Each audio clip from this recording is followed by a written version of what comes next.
Saudara-saudari, Injil kita pada hari ini diambil dari Injil Lukas bab 14 ayat 12 sampai 14. Yesus bersabda kepada orang Farisi yang mengundang dia makan, "Bila engkau mengadakan perjamuan siang atau malam, janganlah mengundang sahabat-sahabatmu, saudara-saudaramu, kaum keluargamu, atau tetangga-tetanggamu yang kaya, karena mereka akan membalasnya dengan mengundang engkau pula, dan dengan demikian engkau mendapat balasnya. Tetapi bila engkau mengadakan perjamuan, undanglah orang-orang miskin, cacat, lumpuh, dan buta, maka engkau akan berbahagia, karena mereka tidak mempunyai apa-apa untuk membalas engkau. Sebab engkau akan mendapat balasnya pada hari kebangkitan orang-orang benar." Demikianlah sabda Tuhan. Terpujilah Kristus.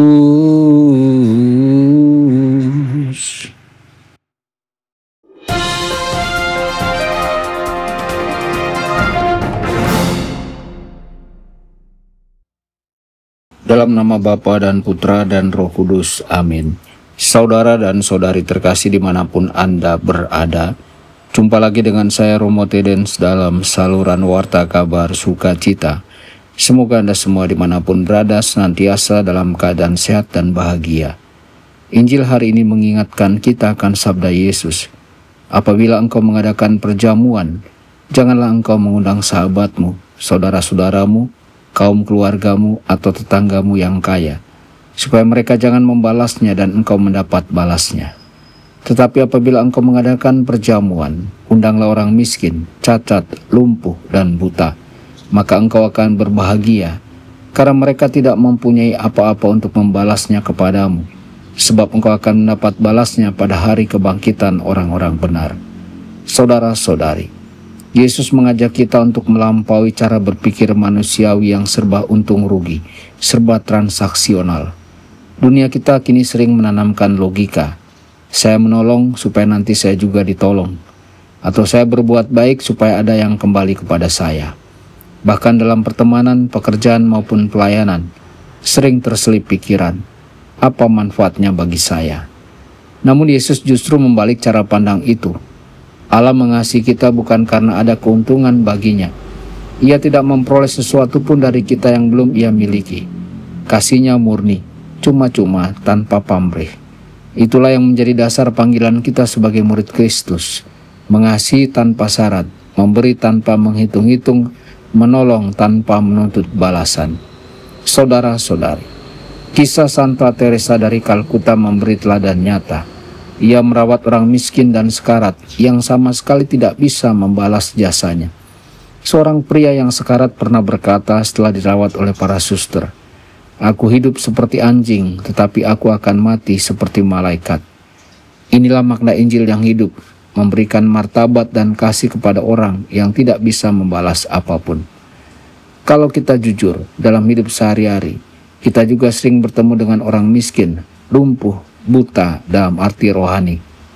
Misalnya seseorang yang selalu sinis, yang menyebarkan gosip yang sulit menyenangkan hati kita. Yesus berkata, justru kepada mereka lah kita dipanggil untuk memberi kasih.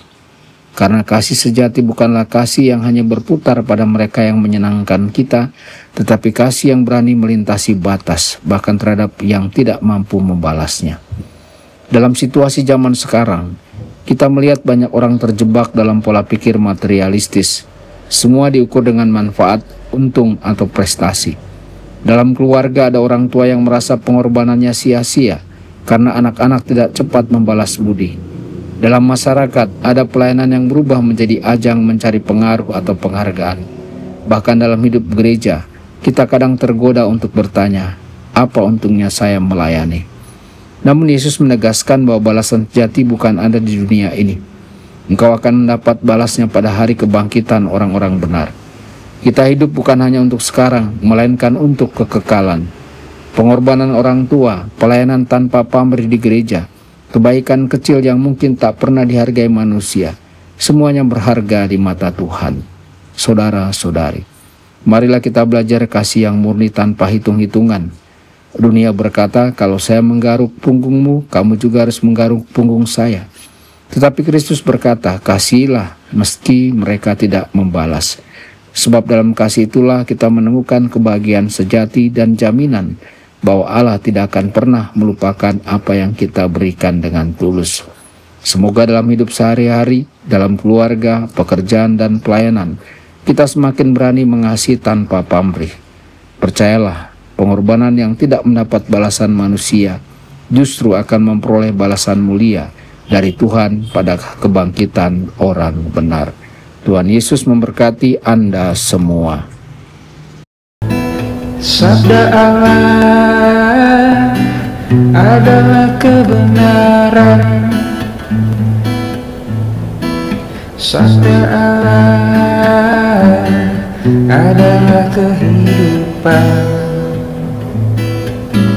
Mari kita mencintainya, mari kita menghayatinya. Ya Tuhan yang ku muliakan, sabda